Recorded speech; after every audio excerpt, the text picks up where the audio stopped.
noneho reka simbuke ngere ku by'urukundo rwacu kubera umwanya muto. Hanyuma 88 nibwo yampropose. Ariko reka mbabwire rero igishimishije, abantu murimo gudatinga muri iyi minsi, sinzi niba hari cyangwa abadetinzwe, sinzi niba hari umuntu bigeze badetinga nkanjye, ko igihe ibyanjye byabaye mu mwuka. Reka mbikuvugire. Oya, reka mbyivugire. Ntago yabivuga nkanjye kuko ntago yavuga amarangamutima yanjye, wazavuga ukuntu byamujemo, ariko genda mubwira uko nabyumvise. Ayayaya, buretse ngewe nahuye n'ibibazo. 88 namutije igitabo cyo gusoma kuko twarabarokore, namuhaye igitabo cy'ubuhamya bw'umukobwa witwaga Genevieve. Cyari igitabo cyiza cyane, arakijyana aragisoma, kirangije agirisamo agapapuro gato cyane, sinzi ukuntu kangana, kari gato koko, kanditsweho imirongo ya Bibiliya, hariho imirongo 4. Umurongo wa mbere Genese. Oya, ndabivuga uko nge mbyibuka, uko rego uyu nguyu yanabivuze ntiyanabyibuka, reka mbyivugire. Umurongo wa mbere wari muri Yeremiya 31, ngira ngo hari nk'umurongo wa 3, waravugaga ngo Uwiteka yambonekeye kera, ngo aravuga ngo nagukunze urukundo ruhoraho.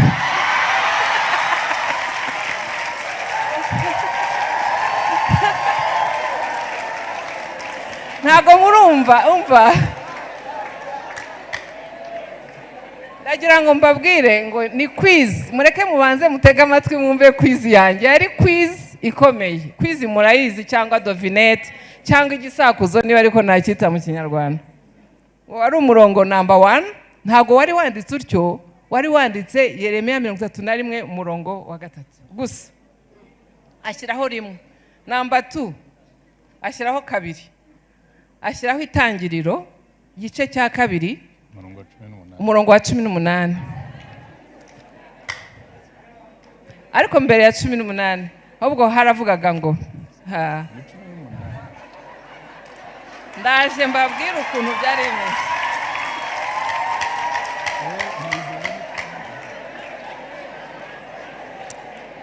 Yeah. Haravuga ngo kandi Uwiteka Imana iravuga iti si byiza ko uyu muntu aba wenyine, reka muremere umufasha umukwiriye. Arongera aramanuka, oya ahubwo musubire hirya hejuru aho Adamu yise amazina. Imana ngo izanira Adamu inyamaswa zose n'ibindi abyita amazina, ngo ariko umufasha umukwiriye yari ataragira ate, yari ataraboneka. Ubwo ni akarongo gakurikiyeho, ni aka 2, aka 3 byari agapapuro nagasanzemo mu gitabo. Hanyuma umurongo wa 3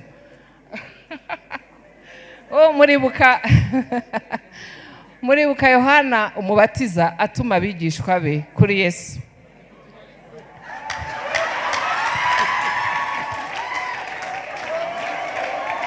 Mwise mubimenya? Mwise mubimenya? Ngo ese ni wowe wa wundi? Ngo cyangwa dutegereze undi?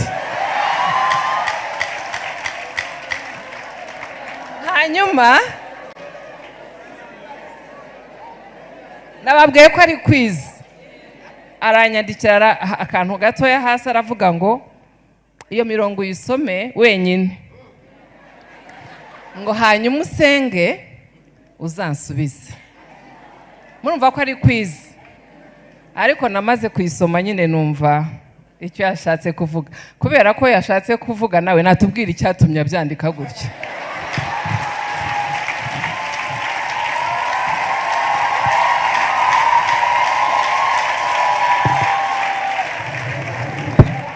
Amen.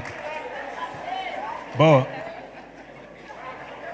yabibabwiye yuko twabanaga ku ishuri, ubundi mu barimu bari serious, yewe nari muri ba barimu bari dead serious, ntabwo ari serious gusa, ni wa muntu uba serious akamera nk'ibuye, kuko n'abanyeshuri yewe na entraîneur wa equipe ya atletisme n'abana na entraînaga barakubwira ngo entraîneur nari na préfet des études ngo niyagufashe, kuko ari ubwimbwa zabafataga, ngo niyagufashe ngo agukandire imbwa, kuko abana urumva ryari ishuri ry'abakobwa, kandi nanjye nari agahungu, nimugire ngo nimone nshaje ngo mugire ngo niko nahoze meze. Wari umwatlete mwiza cyane. Nari umwatlete, ndi umujene, mfite n'umusatsi mwinshi, mbese bene kagahungu.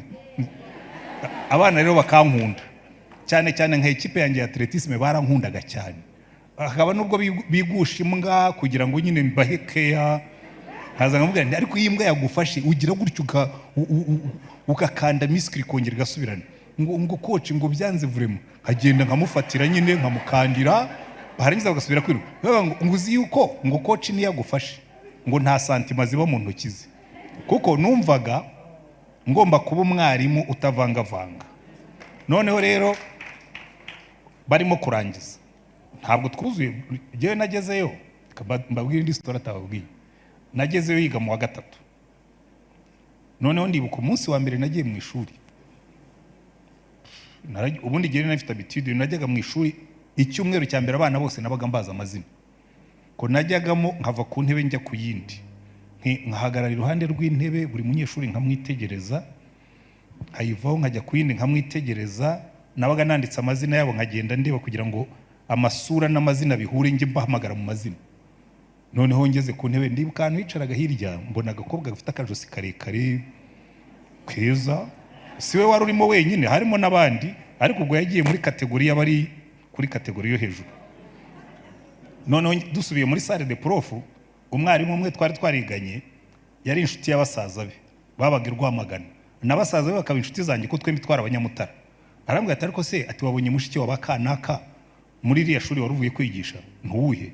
Ati nta gakobwa wabonye kicaye ahantu ku nguni ni Penina? Ati bigarukiraho.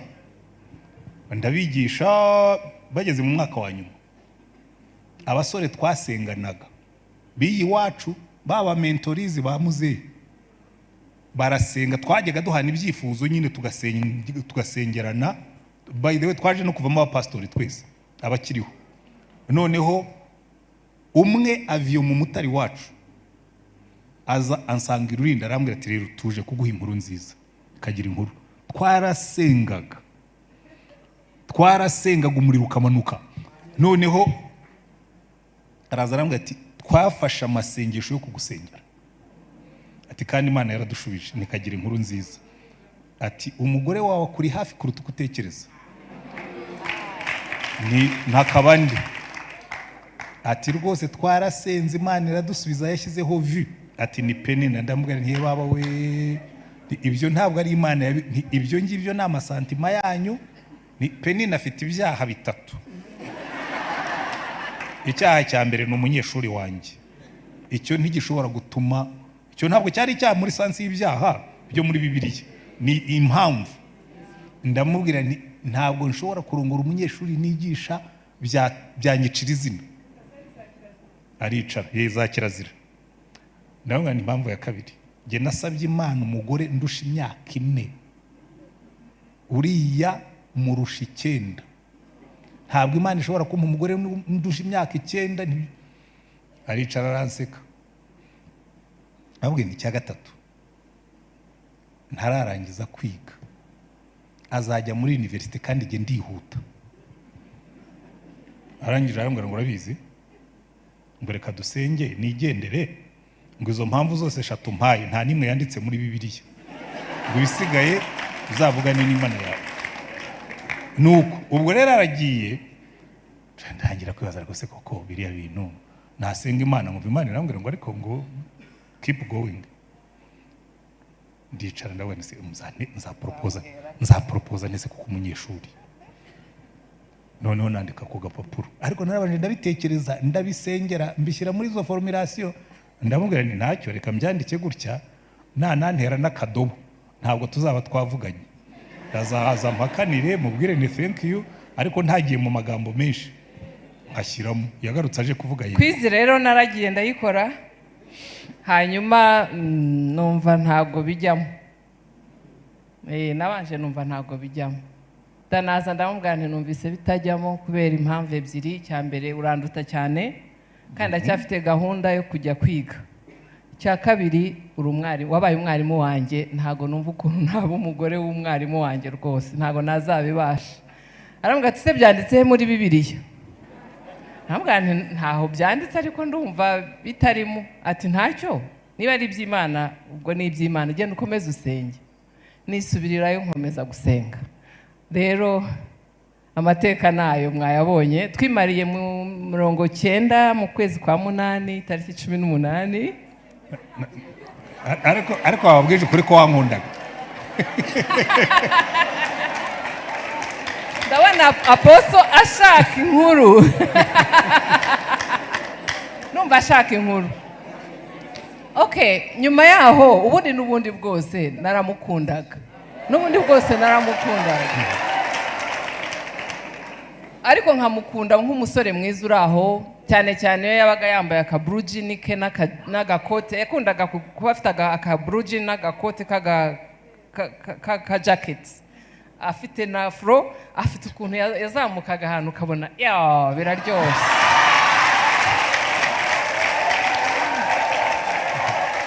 Ariko ntabwo ibyo byatumaga numva ko yambera umugabo.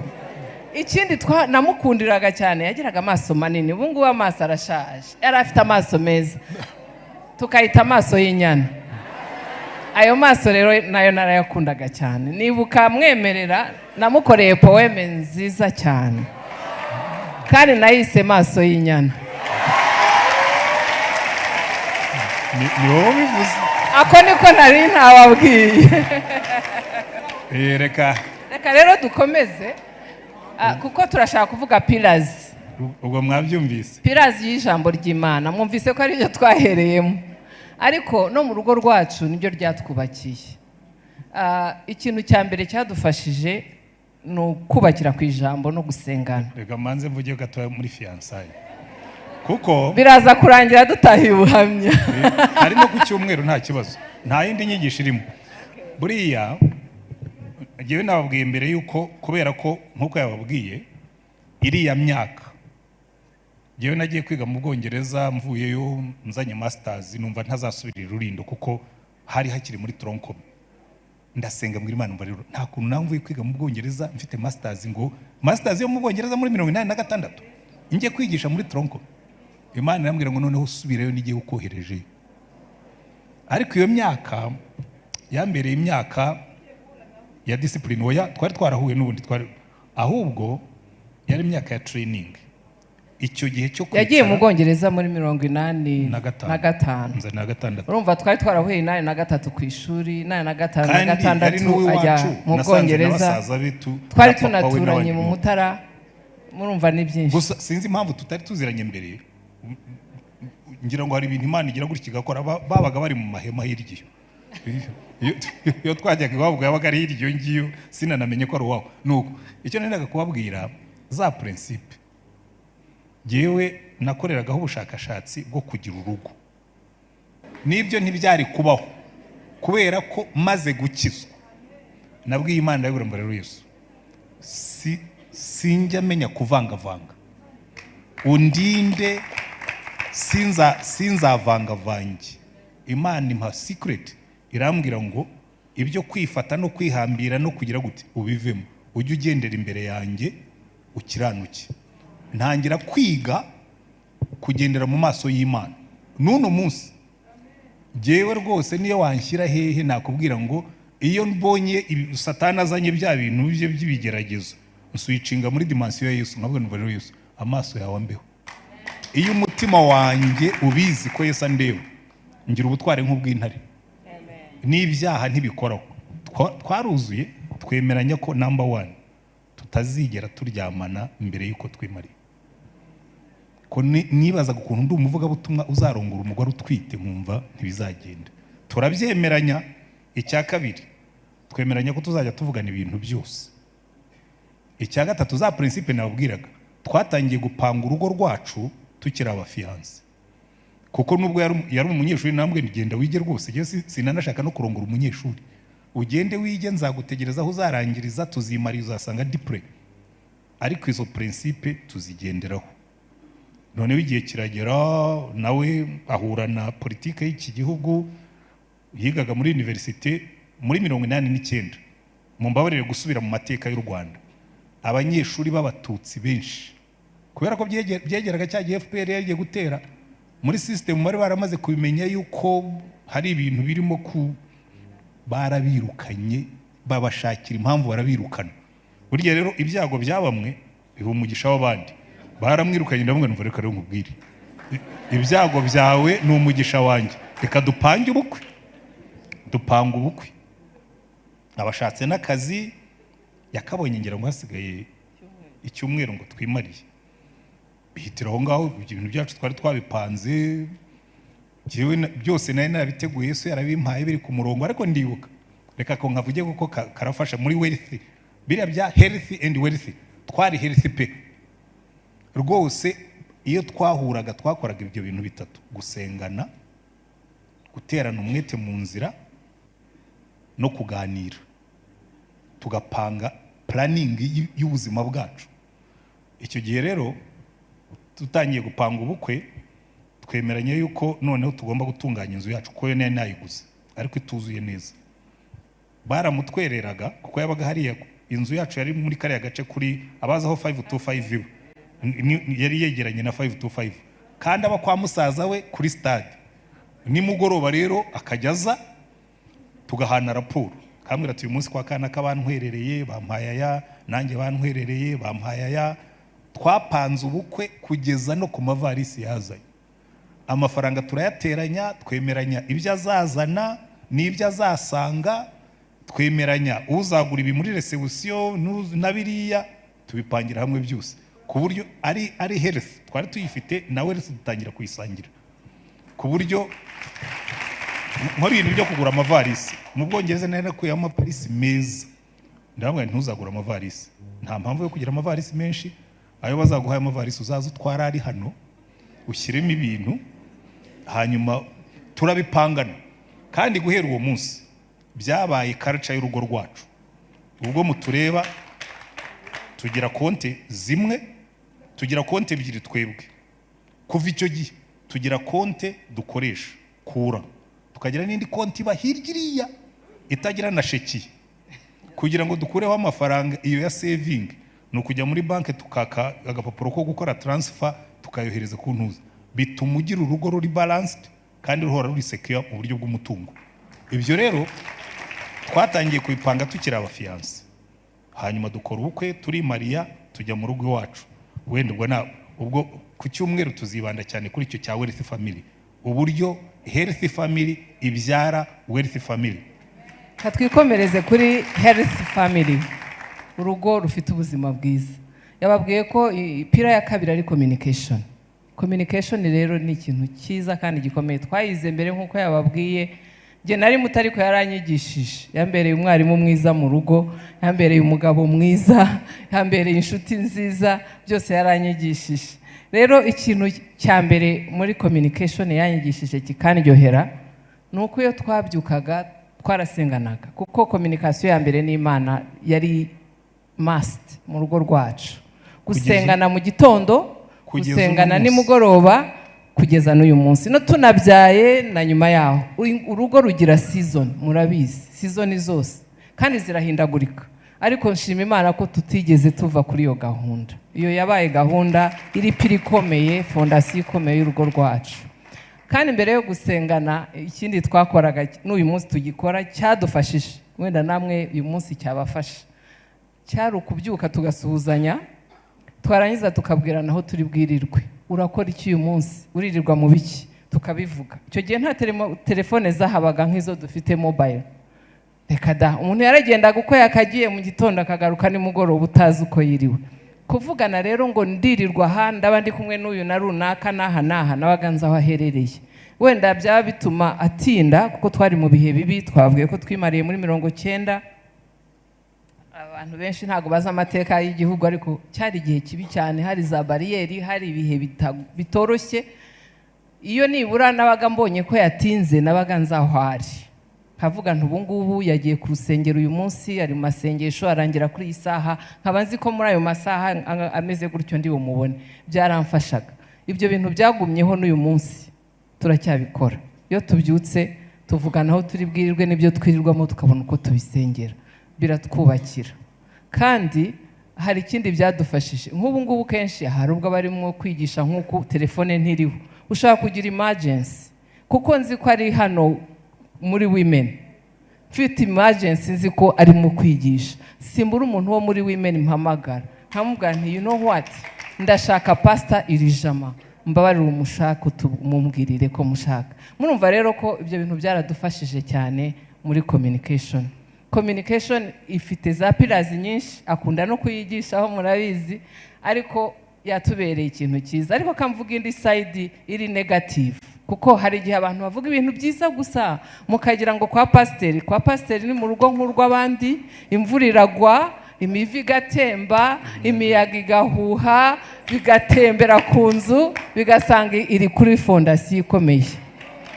Muri communication ntabwo uyu mugabo ntiduhuje, ni umugabo ndi umugore, yababwiye ko ibyo bigenda straight to the point. Ni umuntu w'umurojike cyane, akunda ibintu bya logike bikomeye. Ngewe nkaba too emotional, nuko nimereye, genda madamu we ndi bwana, nuko bimeze.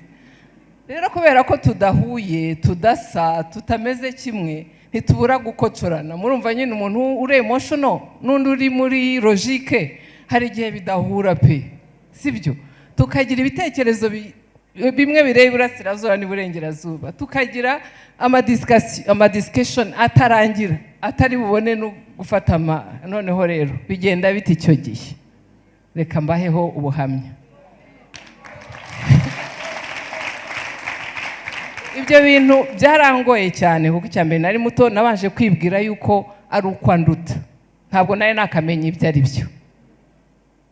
Kavuga ntiburiya ni ukubera ko anduta, niyo mpamvu iyo mvuze A yumva B, nkagira ngo ni ukubera ko ari mukuru ugenda mutoya. Ariko naje gusanga atari yo mpamvu, ahubwo uko ateye n'uko nteye biratandukanye. Rero byadufasha igihe kugira ngo tubashe kugendana, tunarebe hamwe n'ubwo tudahuje. Nibuka rimwe muri ibyo bihe bitoroshye, nari nagize ibibazo ku kazi. Hari igihe twahuraga n'ibibazo kuko ugakubitwa ugataha wumva ushaka aho uririra. Akaba rero ari umuntu uzi gutanga ibisubizo bye biza vuba cyane, kandi nanjye sinashakaga yuko ampa ibisubizo.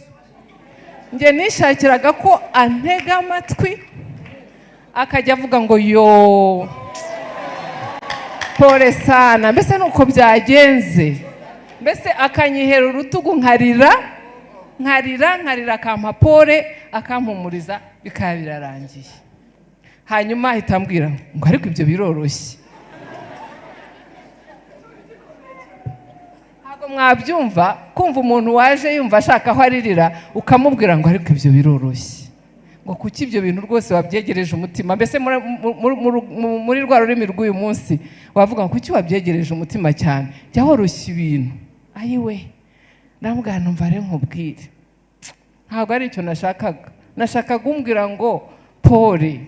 Ati yo, rero ikintu navanyemo, isomo navanyemo, mbagira inama, mbabwira akabanga. Mureke tujye tubwirana expectations zacu.